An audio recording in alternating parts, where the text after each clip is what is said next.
ആദർശമായിരിക്കും. അപ്പോൾ ഇവര് നമ്മള് ഇങ്ങനെ നല്ലൊരു കാര്യത്തൊക്കെ നമ്മൾ പറഞ്ഞ് മനസ്സിലാക്കി ഒരു കുടുംബത്തെ രൂപപ്പെടുത്തും. ആ കുട്ടികളാണ് അവരാണ് സമൂഹത്തിലേക്ക് ഇറങ്ങുന്നത്. അവരിൽ നിന്ന് സമൂഹം എന്താ കാണുക? സത്യസന്ധത, ബഹുമാനം, വിട്ടുവീഴ്ച, കാരുണ്യം, ഇതൊക്കെ നമ്മളവരെ ശീലിപ്പിച്ചുകൊണ്ട് അവർക്ക് സമൂഹത്തിന് കൊടുക്കാൻ പറ്റില്ലേ? നമ്മളിന്ന് അവർ അതന്നെ കണ്ടത്.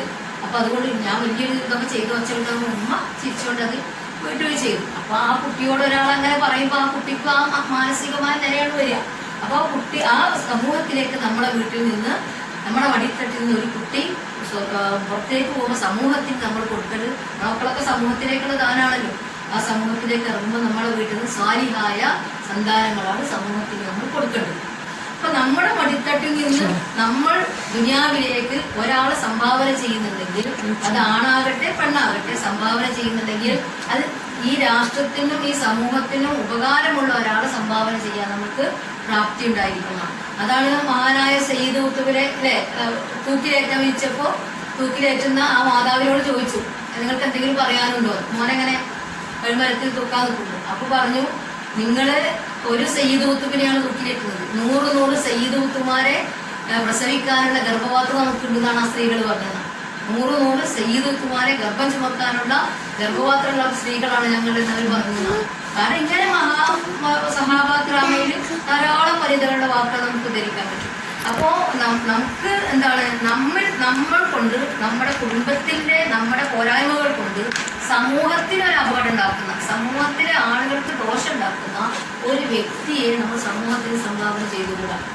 അവർക്ക് ആവുന്നത്ര പ്രയോജനം ഉണ്ടാകുന്നു, ആവുന്നത്ര അവർക്ക് ഗുണം ചെയ്യുന്ന ആളുകളെയാണ് നമ്മൾ ദുനിയാവിലേക്ക് സംഭാവന ചെയ്യുക. അതാണ് കരുത്തുറ്റ കുടുംബം, കരുത്തുറ്റ സമൂഹം എന്ന് പറയുന്നത്. നമ്മളുടെ പരിധിയിൽ വരുന്ന, നമ്മുടെ ചുറ്റുവട്ടത്തിൽ നിൽക്കുന്ന നമ്മുടെ മക്കളെ ഇതേപോലെ വളർത്തിക്കൊണ്ടുവന്ന് നമ്മൾ സമുദായത്തിലേക്ക് കൊടുക്കുമ്പോൾ അത് വലിയൊരു അനുഗ്രഹമാണ്. നമ്മൾ മരിച്ചു പോയാൽ ഈ മക്കൾ ചെയ്യുന്ന പ്രതിഫലം നമുക്ക് കിട്ടും. നമ്മൾ മരിച്ചുപോയി, അവരെ പഠിപ്പിച്ച് നമ്മൾ പഠിച്ചുപോയി. പക്ഷെ ഈ കുട്ടി ചെയ്യുന്ന എല്ലാ സൽക്കർമ്മവും, അല്ലെങ്കിൽ നമ്മളുടെ ചുറ്റുപാടുള്ള അയൽവാസികളുടെ ഒരു കുട്ടി ചെയ്യുന്ന, നമ്മൾ പറഞ്ഞിട്ടാണ് അവൻ അത് മാറിയെങ്കിൽ അവൻ ചെയ്യുന്ന എല്ലാ സൽക്കർമ്മങ്ങളുടെയും ഒരു പങ്ക് ഈ പറഞ്ഞു കൊടുത്ത ആൾക്കുള്ളതാണ്. അത് നമ്മൾ അറിയാത്ത പ്രതിഫലല്ലേ. നമ്മൾ മരിച്ചുപോയി, ഇന്ന് മരിച്ചാൽ ഇന്നത്തോട് ക്ലോസ് ചെയ്തില്ല നമ്മൾ പ്രവർത്തനങ്ങളൊക്കെ. പക്ഷേ അവന്റെ ബുക്ക് തുറന്നു കിടക്കണം, അതിലേക്ക് ഇങ്ങനെ വരവ് വരും, ബാങ്കിലേക്ക് നിക്ഷേപിക്കുന്നത് പോലെ ഒരുപാട് സൽക്കർമ്മം. കാരണം ആരോ ചെയ്തതാ, ഏതോ നാട്ടിലുള്ള ആളുകൾ ചെയ്തതാ, പക്ഷെ നമ്മൾ പറഞ്ഞു കൊടുത്തതിനനുസരിച്ച് ചെയ്തത്. ഇത് നമ്മളിൽ നിന്ന് കണ്ടുപഠിച്ചതാണ്, കേട്ടു പഠിച്ചതാണ് എങ്കിൽ. അപ്പോൾ അതാണ് ഇസ്ലാമിന്റെ വിശാലമായ ആ തരത്തിലുള്ള കാഴ്ചപ്പാട്. അപ്പോൾ പറഞ്ഞു വന്നത്, ഇന്നത്തെ സമൂഹത്തിൽ കുട്ടികളെയൊക്കെ വളരെ നല്ല രീതിയിൽ സംരക്ഷിക്കാനും മാതാപിതാക്കൾ തമ്മിൽ വളരെ നല്ല സ്വരച്ചേർച്ചയിൽ എന്ത് തന്നെ പോരായ്മകളുണ്ടെങ്കിലും പോരായ്മയെ മാറ്റിവെച്ച് നന്മയെ കയ്യിലെടുത്തുകൊണ്ട് അവരെ പ്രശംസിക്കാനും അനുമോദിക്കാനൊക്കെ ആവുന്നതും ശ്രമിച്ചിട്ട് ആ കുടുംബത്തിന് നല്ലൊരു അന്തരീക്ഷം ഉണ്ടാക്കാൻ നമ്മൾ ശ്രമിക്കാം. ഇത് ഖുർആൻ പരിശോധിച്ചാൽ ധാരാളം ആയത്തുകൾ. ഇപ്പോൾ ഖുർആനിൽ നമസ്കാരത്തെക്കുറിച്ച്, നമസ്കാരത്തിന്റെ ആ കൈഫിയത്ത് എങ്ങനെയാണ് ചെയ്യേണ്ടത് എന്നുള്ള ദുഹർ അസറുള്ള പേര് പോലും ഖുർആനില്ല. അതൊക്കെ അതിന്റെ സമയം വെച്ചുകൊണ്ട് റസൂലുള്ളയാണ് സമയമൊക്കെ പേരിട്ടത്.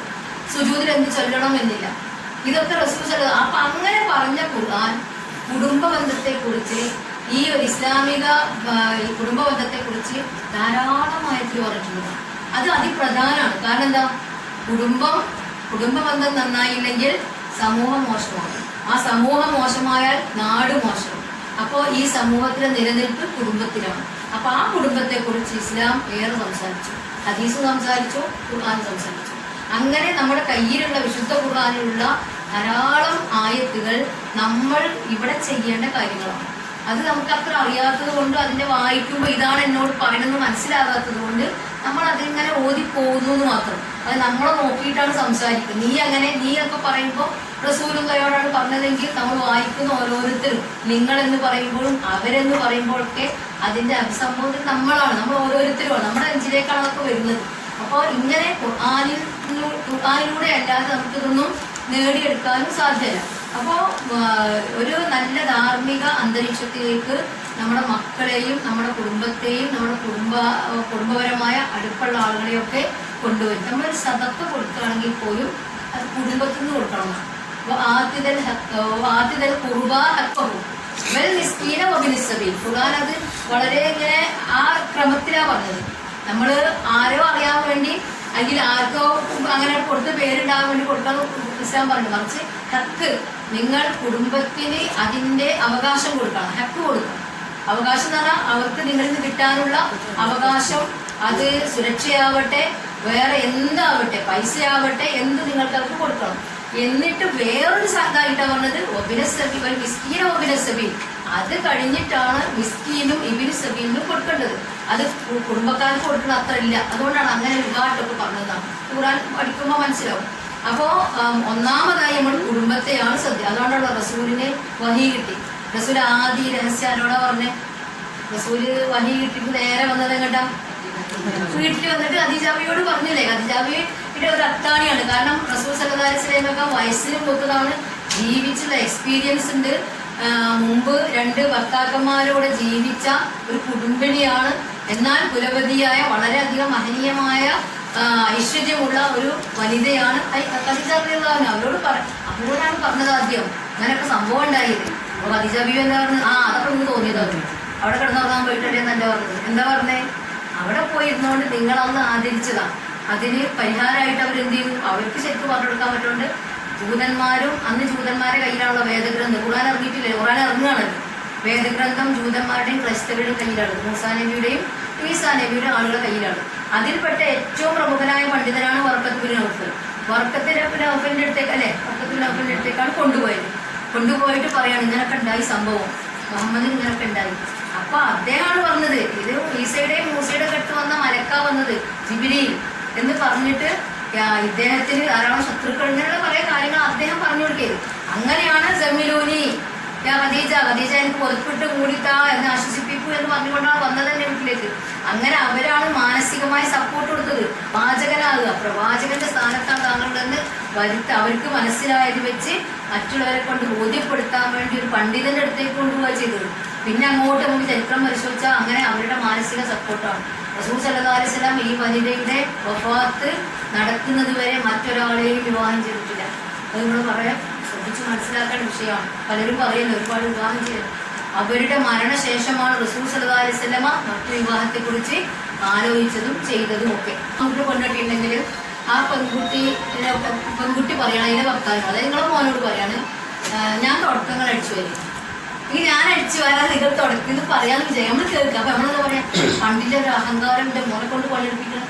ആ അഹങ്കാരമാണ്. റസൂൽ സല്ലല്ലാഹു അലൈഹി വസല്ലമ ഒരിക്കലും വീട്ടിൽ കയറി വന്നപ്പോൾ നമ്മുടെ മാതൃക റസൂൽ വീട്ടിലേക്ക് വരുമ്പോൾ ആയിഷ ഈ പറഞ്ഞപ്പോൾ ചെറിയ കുട്ടിയാണ്. നമ്മളെ കുട്ടിയുടെ മൊബൈലിൽ കളിച്ചിരിക്കുന്ന പ്രായം. അപ്പോൾ അവരിങ്ങനെ മാവ് കുഴച്ച് ഇന്നിങ്ങനെ മാവ് കുഴച്ചപ്പോൾ ഉറങ്ങിപ്പോയി.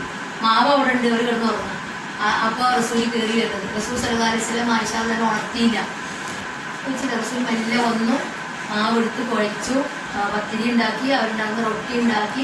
അപ്പം കഴിഞ്ഞതിന് ശേഷം ആയിഷ ഉണർന്ന് നോക്കുമ്പോഴാണ് ഇതൊക്കെ കാണുന്നത്. എന്നാലോചിച്ച് നോക്കിയാൽ അപ്പോൾ പണിയെടുത്താൽ എന്താ കുഴപ്പം വരാമോ? റസൂലിൻ്റെ അരിഞ്ഞിരുന്നു, മാവ് കുഴച്ചിരുന്നു, ചപ്പാത്തി ഉണ്ടാക്കിയിരുന്നു ഒക്കെയാണ് ഹദീസിലുള്ളത്. ഇതൊക്കെ ഹദീസാണ്. നമ്മളാർക്കും കുറച്ച് ഹദീസേ കേട്ടുള്ളൂ. ആ കൂടെ കുറച്ച് നമ്മൾ കേട്ടുള്ളൂ. റസൂലിൻ്റെ ജീവിതം തന്നെ മൊത്തം ഹദീസാണ്. റസൂലിൻ്റെ ജീവിതമാണ്. അതിലൊക്കെ ഇതൊക്കെ പെണ്ണുങ്ങളെ സഹായിക്കാം, അതിനൊന്നും കുഴപ്പമൊന്നുമില്ല.